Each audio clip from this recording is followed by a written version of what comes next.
Hey everyone, welcome back to the third episode of this mini-series where I compare the core 4 YieldMax funds to other popular income-producing funds to see who comes out on top. This idea was via a poll I asked on the channel and voted on by you. With that being said, please keep your eye out for other polls in the future so your voice can be heard. To keep these videos as short as possible, I wanted to cover each of the core 4 YieldMax funds in their own videos. If you missed the two that have been completed so far with TSLY and NVDY, those will be linked in the description to watch at the end of this video. But now, let's take a look at YieldMax's second oldest fund, OARK. There are a few important things to remember as we look at these funds. In an attempt to compare apples to apples, all these funds will be reviewed during the same time frame to check for performance with the dividends being reinvested. The time frame chosen is since the inception of OARK, which is November 25th of 2022, so no cherries were picked in the making of this video. In the case of YieldMax's OARK versus the underlying asset ARKK, we will still be reviewing the results with dividends reinvested.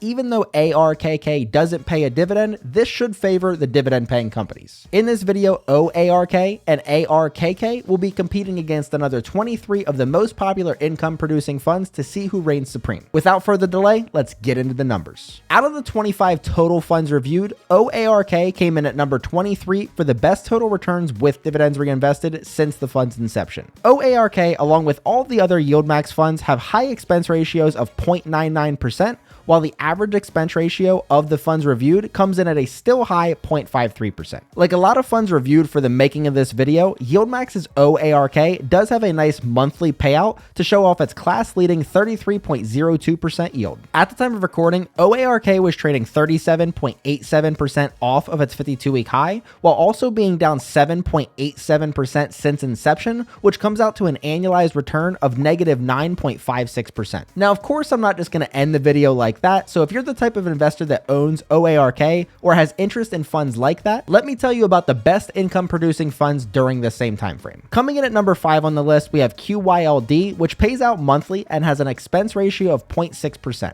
QYLD does have a current dividend yield of 12.33%, and at the time of recording was trading 7.87% off of its 52-week high, with total returns with dividends reinvested of 12.4%, which comes out to 15.09% annualized returns. Coming in at number 4 on the list, we have NUSI, which pays out monthly and has an expense ratio of 0.68%. NUSI has a current dividend yield of 8.1%, and at the time of recording was trading 9.21% off of their 52-week high, with total returns with dividends reinvested of 12.95%, which comes out to 15.76% annualized returns. Coming in at number 3 on the list, we have JEPQ, which also pays out monthly but has a lower expense ratio of 0.35%. JEPQ has a current dividend yield of 11.53%, and at the time of recording was trading 5.19% off of their 52-week high, with total returns with dividends reinvested of 16.43%, which comes out to 19.99%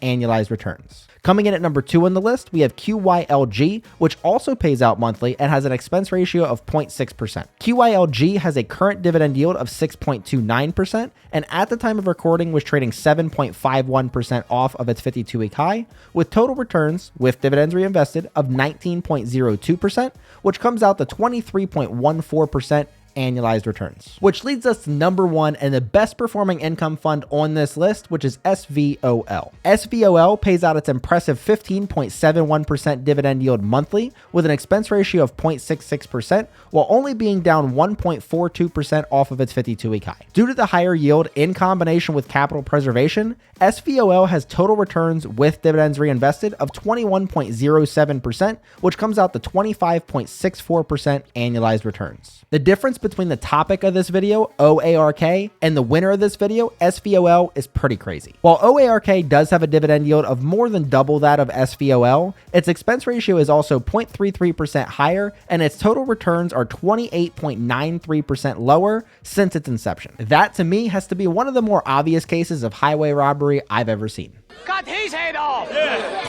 Now, lastly, I wanted to quickly cover the fund that OARK tracks, which is ARKK, to see how that stacks up. In the first time since I've been doing these videos, the underlying asset was not the best performer. In fact, ARKK, the fund that OARK tracks, actually came in at number 7 on the best performers list. As mentioned in the beginning of the video, ARKK does not pay a dividend, but it does have an expense ratio of 0.75% while currently being 24.37% off of their 52-week high and providing total returns of 8.73%, which comes out to an annualized return of 10.62%. In most cases, taking income now comes at the cost of capital appreciation later, but in this case, all 5 funds mentioned in this video would not only be better than YieldMax's OARK by a long shot, but they would also have been significantly better than the fund it tracks, ARKK, as well. If you're a dividend investor that focuses on cash flow returns month over month, the 5 funds mentioned in today's video should definitely be on your list to do some further research on. That wraps up this video with the only Core 4 YieldMax fund left to be covered being APLY that tracks Apple. Be sure to let me know your thoughts on OARK in the comments down below, and don't forget to check out the videos I did on TSLY and NVDY in the description down below. Thank you for watching, and until next time,